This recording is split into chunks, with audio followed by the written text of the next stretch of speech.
조합제TV 시청자 여러분 안녕하십니까. 2019년 3월 23일 오후 3시 반입니다. 어제 검찰이 전 환경부 장관에 대해서 직권남용 등 혐의로 구속영장을 청구하는 것을 보고 아마 떨고 있는 공무원들이 많을 것이라고 생각합니다. 특히 탈원전과 4대강 보호 해체에 관여한 공무원들은 자신들이 한 행동이 직권남용의 소지가 없는지 한번 되돌아보면 섬뜩할 것이라고 생각을 합니다. 과연 헌법과 법률 규정에 맞춰서 했느냐, 아니면은 권력에 굽혀서 법적 절차를 생략 위반 또는 자료를 조작 왜곡하지 않았느냐 한번 되돌아볼 필요가 있다고 생각을 합니다. 이런 상황에서 이 신동아 4월로 조사, 4월로 기사를 검색을 해보니까 흥미로운 제목이 있어서 제가 소개를 해드리겠습니다. 정권 바뀌면 다 감옥에 갈 것. 이 말을 한 사람은 정진석 자유한국당 의원입니다. 이분 지역구가 충남 공주 부여 청양군인데 이 지역 주민들이 금강수계 보호 해체에 반발하고 있습니다. 그 여론을 반영을 해서 이런 아주 강력한 메시지를 보냈습니다. 정권 바뀌면 다 감옥에 갈 것. 이게 농담이 아니라는 것은 어제 환경부 장관에게 적용된 것이 이른바 블랙리스트를 만들어서 무리하게 사람을 내보내고 무리하게 사람을 채용하는 과정에서 혐의가 있었다는 거죠. 블랙리스트 하면은 박근혜 전 정부의 요인들을 잡았던 혐의입니다. 그것이 고스란히 그냥 그대로 부메랑이 되어가지고 이 정권의 첫 장관, 이 정권 장관 출신 중에서 처음으로 구속영장이 청구되었습니다. 그럼 여기서 끝날까요? 직권남용이라는 이 혐의, 이것은 정말 폭넓게 해석이 요새 적용이 되는 편입니다. 즉, 정권이 시킨 대로 하면 직권남용이 되고, 그걸 피하려고 하면 직무유기가 되면 어떻게 해야 되느냐?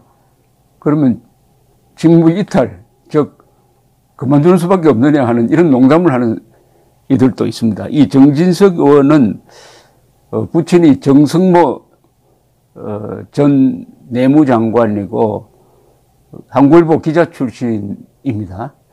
그리고 경력이 아주 화려합니다. 사선 의원에다가 이명박 대통령 때는 정무수석을 했고 박근혜 정부 때는 새누리당 원내대표를 했죠. 원내대표를 했습니다.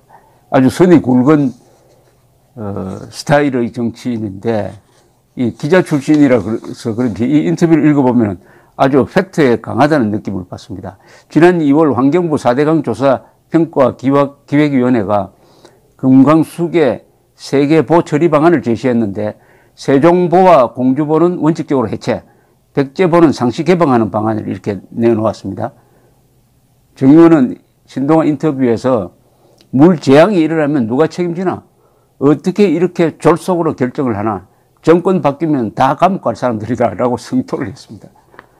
이분의 핵심되는 말을 소개를 하면은 이 복잡한 게 딱 정리가 되는 느낌이 듭니다. 말을 쉽게 해요. 정치인이나 기자는 하나 공통점이 있는데 말을 쉽게 합니다. 학자는 좀 어렵게 하죠. 정진석 의원의 이야기입니다. 환경부 장관도 뚜렷한 대답을 못하더라. 이것은 국가시설 파괴 행위다. 보호 해체가 그렇다는 거죠. 이번 조사에 참여한 사람들에게 법적 책임을 묻지 않을 수 없다. 정권이 바뀌면 어떤 일이 벌어질지 모를 일이다. 이것과 비교해서 아무것도 아닌 일로도 감옥에 보내는 판국인데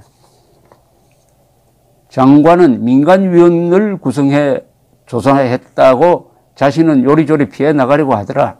장관에게 당신은 이 책임에서 자유로울 수 없다고 분명히 못을 박았다. 환경부 공직자들도 마찬가지다. 상식에 입각해 과학으로 시시비비를 가려야 한다. 이 말이 참 좋습니다. 4대강이 잘못된 거냐 잘된 거냐 하는 것은 상식에 입각하면 됩니다. 첫째, 물이 흐르지 않는 4대강 상류에 물을 흐르고 물을 담아 놓은 것이 4대강 사업의 핵심입니다. 그리고 주변, 이 강의 주변 사람들, 흔히 수변 지역이라고 그러죠. 주변 사람들이 다 환영합니다. 그러면 된 거 아닙니까? 이게 상식입니다. 이게 또 과학이죠.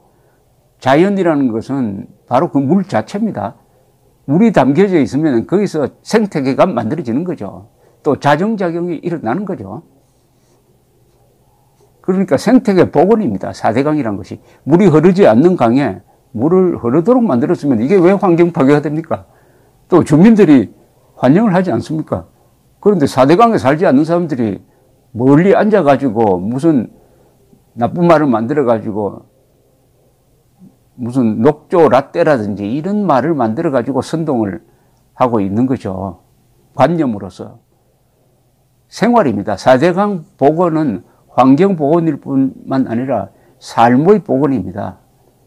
구미는 완전히 호반 도시가 됐습니다. 그 전에는 강이 그냥 걸어서 건너갈 수 있는 정도였어요.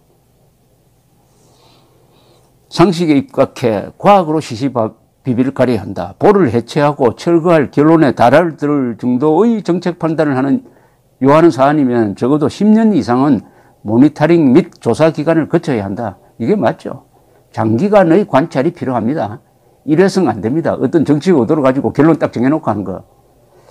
국가 백년대계에 관한 문제 아닌가. 날씨가 해마다 바뀌니 자세히 축적된 자료를 통해 정책을 결정해야 한다. 정작 백제보는 16일간 보를 개방해서 모니터링한 후에 상시 개방 결정을 내렸다. 이게 말이 되느냐는 거죠. 이 수문학이라고 그럽니다. 이 수문학은 자료가 중요합니다. 100년, 200년 되는 자료를 모아야 거기서 결론을 낼 수가 있다는 이야기입니다. 박재현 4대강 조사평가기획위원회 수리 수문분과위원장은 지난 2월 22일 YTN 라디오에서 출연해가지고 이번 발표는 금강, 영산강의 5개 보에 대한 것이다. 한강, 낙동강은 아시다시피 지역 주민의 반발이 크기 때문에 실제로 수문을 개방하지 못했다. 그 부분은 시간이 조금 더 걸리지 않겠나 하는 게 위원 대부분의 생각이다. 이렇게 이야기를 했더니 공주가 고향인 정진석 의원은 이렇게 불컥했습니다. 박 교수 이야기가 너무 어이가 없어 녹음을 했다. 정부 시책에 협조하여 모니터링에 응해준 금강유역 주민들만 바보가 되었다. 이러니까 충청도 사람들이 화가 나는 것이다. 만만한 게 충청도라 이건가? 충청도를 물러본다 이건가? 내가 정치 선동하고 지역감정 부추기는 게 아니지 않느냐? 이 신동아 기자가 보해체론자들의 강력한 언어가 녹조 라떼다. 고인물이 섞는다는 주장이다. 라고 물었더니 이 기자 출신 정진석 의원은 이렇게 이야기합니다. 옛날 광우병 파동 때 쓰인 뇌송송 구멍타기라는 말과 똑같은 식의 괴담이다. 볼을 만들어 물을 막아 놓으면은 유속이 느려져 온도가 상승해 녹조가 생긴다는 논리 아닌가? 그렇다면 북한강에는 보가 없는데 왜 녹조가 생기나? 남한강에 3개의 보가 있는데 거기에는 이번에 녹조가 안 생겼다. 소양강 역시 물을 담아 놓았는데 녹조가 안 생긴다. 앞뒤가 안 맞다. 녹조가 생기는 결정적인 요인은 인이라는 유기물에 있다. 지류지천에서 강물 본류로 흘러들어온 오폐수가 원인이다. 그러니 녹조를 없애려면 지류지천 정화 작업을 해야 한다. 어떤 학자보다 저는 이 정진석 의원의 말이 합리적이고 상식적이고 과학적으로 보입니다. 정진석 의원은 또 이렇게 이야기하네요. 박석순 이화여대 교수 논문에 따르더라도 4대강 이전인 2009년, 4대강 사업 후인 2013년 금강 하류를 비교한 결과 수질이 좋아졌다. 생화학적 산소 요구량은 38%, 화학적 산소 요구량은 26.8%, 총인은 58.2%, 클로로필 A는 47.6%가 개선되었다. 이 연구 결과가 SCI 과학기술 논문 인용 색인지수급 국제학술지에 게재되었다. 고리 있는 학술지에 게재되었다. 이런 이야기입니다. 이번 4대강 조사위원회에 참석한 사람 중에 참여한 사람 중에 국제학술지에 하천 관련 논문을 게재한 사람이 있는지 한번 묻고 싶다. 정작 4대강 조사위는 생화학적 산소 요구량 같은 통상적 지표도 제외했다. 학자의 뒷받침도 있다는 이야기입니다. 왜 이렇게 됐느냐, 왜 이런 무리수를 두느냐에 대해서 전진석 의원은 이념이라고 이야기합니다. 이것도 정답입니다. 이념입니다. 왜 탈원전하고 왜 4대강 보를 부수느냐, 거기 이념이 있습니다. 좌파적 이념이죠. 그게 계급투쟁론이죠. 계급투쟁론. 이걸 통해서 자신들이 소속한 계급, 패거리가 이익이 되는 방향으로 정책을 유도하는 거죠. 왜 탈원전, 세계에서 가장 안전하고 가장 값이 싼 한국의 원자력 발전소를 왜 해체하기로 결정했느냐. 그 해체 행위로 인해서 덕을 보겠다는 거죠. 그게 무슨 덕이냐. 어떤 덕인지 모르지만 돌고 돌아서 결국은 정권 유지라는 거죠. 계급투쟁론자들은 정권을 잡기 위해서는 수단 방법을 가리지 않는 자들입니다. 않는 사람들입니다. 그리고 한 번 잡은 정권은 놓지 않으려고 합니다. 조지 오웰이 1984란 책에서 한 유명한 말이 있습니다. 그 전체주의 독재 체제의 수호자들은 이렇게 이야기합니다. 우리는 정권을 넘겨주기 위해서 정권을 잡지 않았다. 한번 정권을 잡으면 절대로 안 넘겨준다는 거죠. 그러려면은 그 이념에 맞춰가지고 정책을 펴는 겁니다. 국민들을 타락시키고 공짜 복지로 타락시켜가지고 분별력을 상실하게 만들어가지고 국가 의존형으로 만들면은 먹이로서 사육하는 동물처럼 쉽게 잘 다룰 수가 있고 표를 얻을 수가 있다. 바로 베네수엘라 사태죠. 그런 생각을 가진 자들이 바로 계급투쟁론자들의 공통적인 특징입니다. 정진석 의원은 문제는 이념이라고 합니다. 이념이다. 이념, 확신법입니다. 처음에는 이 정권이 재자연화라는 표현을 썼다. 4대강 보를 해체하는 데 대해서. 나중에 네이밍이 자연성 회복으로 바뀌었다. 왜 그랬을까? 재자연화는 4대강 사업 이전으로 돌아가자는 뉘앙스를 풍기기 때문이다. 그래서 피했다는 겁니다. 그 모습을 연상해보라. 당시 금강은 바지 걷고 대충 걸어서도 건널 수 있는 정도였다. 퇴적물, 폐기물 쌓인 모습과 척박한 바닥이 드러난 모습은 또 어떤가? 공주는 유네스코 세계유산도시라는 자부심이 있는 지역이다. 공주보를 철거해 강바닥이 드러나면 관광들이 또 오겠나? 그러면 여관 음식점이 망하고 수변지역 부동산 값이 떨어질 것이다. 문 대통령은 입버릇처럼 사람이 먼저라고 이야기해 오셨는데 그런 분이 지역 주민 의지를 이렇게 개무시하고 도 해체를 강행 결정해도 되나? 그러니 국민은 사람이 먼저라는 이야기를 북한 사람이 먼저라고 듣는 게 아닌가. 북한 사람이 먼저가 아니겠죠. 김정은이 먼저라는 거겠죠. 북한 사람이 먼저면 북한 동포까지 따뜻하게 대해야 되죠. 이 정권은 북한 동포를 외면하고 탈북자 외면하고 오로지 김정은 먼저입니다. 김정은.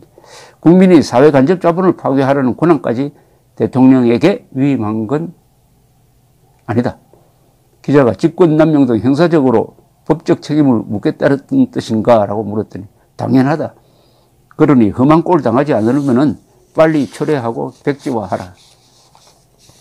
이 정진석 의원의 이 인터뷰를 듣고 끄림칙한 공무원들이 많을 것으로 생각이 듭니다. 정권이 바뀌면 다 감옥 간다는 말이 머지않아 실현될지도 모르겠다는 예감이 상당히 확률이 높은 예감이 듭니다. 감사합니다.